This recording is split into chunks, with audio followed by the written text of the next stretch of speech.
I thank the gentleman. We now recognize the ranking member of the full committee, Mr. Nadler, for his opening statement. Thank you, Mr. Chairman, for holding this important hearing today. Like any new technology, AI can be used for good purposes or for bad purposes, and it has startling political potential. For example, using AI, one could generate political ads, convincing political ads, showing Jim Jordan endorsing Joe Biden or me endorsing Donald Trump. During our first hearing of this series, I noted that the government of the People's Republic of China, or PRC, has both manipulated the free market system and used outright illegal means to acquire other nations' intellectual property.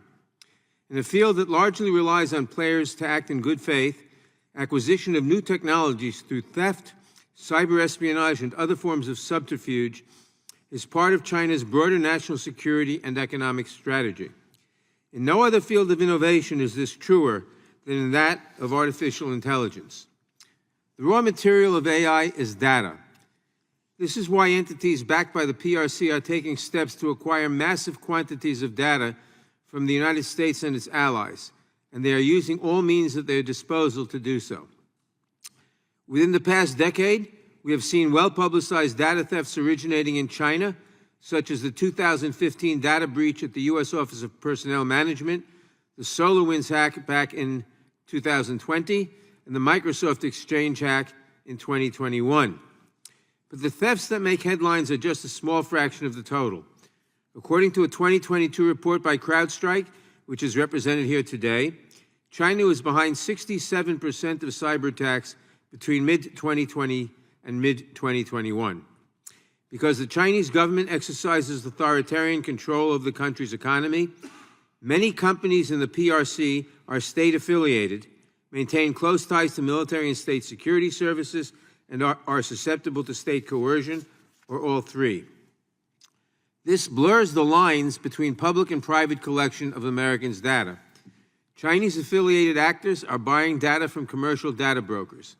They are also collecting data on U.S. persons through Chinese-owned software applications such as TikTok and medical diagnostic platforms like the DNA sequencing company BGI.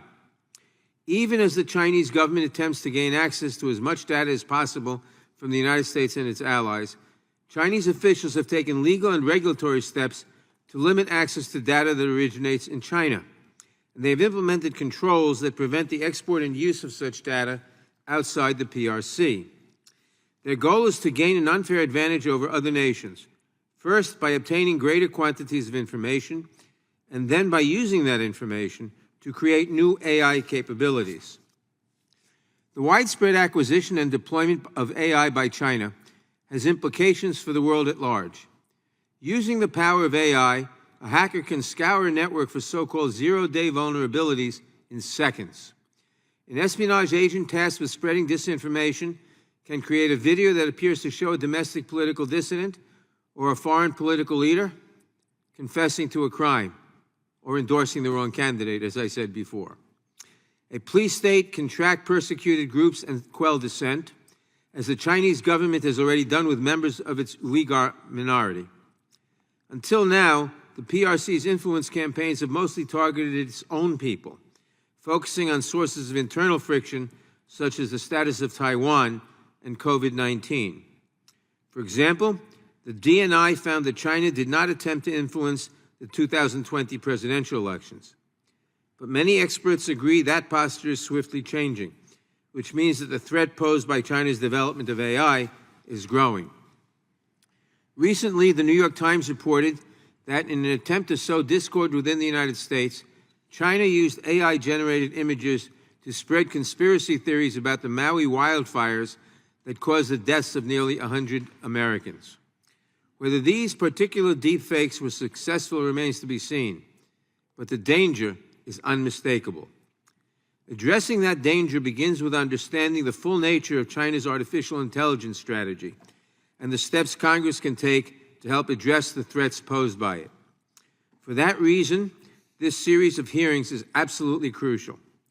At the same time, I would also like to add that I appreciate the tactful manner with which these hearings have been conducted.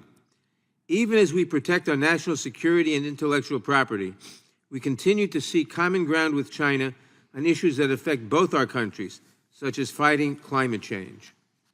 Even when we express deep concern over actions taken by the authoritarian Chinese government, we recognize that those actions do not represent the will of the Chinese people. The United States, meanwhile, is home to an estimated 17.8 million Asian Americans, including many residents of the Upper West and Upper East Sides of Manhattan. Like so many lawmakers, I have heard from Asian American constituents who are terrified by the rise in anti-Asian hate and anti-Asian violence that we have seen as friction grows between the PRC and the United States. I am glad that our hearings have called attention to the very real national security and economic challenges America faces from the policies of the Chinese government, without demonizing the more than 1 billion people who live in China, or the millions of Asian Americans who make our communities and country stronger every day. I am hopeful and confident that our important work will continue, not just in this hearing, but in the weeks and months to come. Thank you, Mr. Chairman. Now I yield back the balance of my time.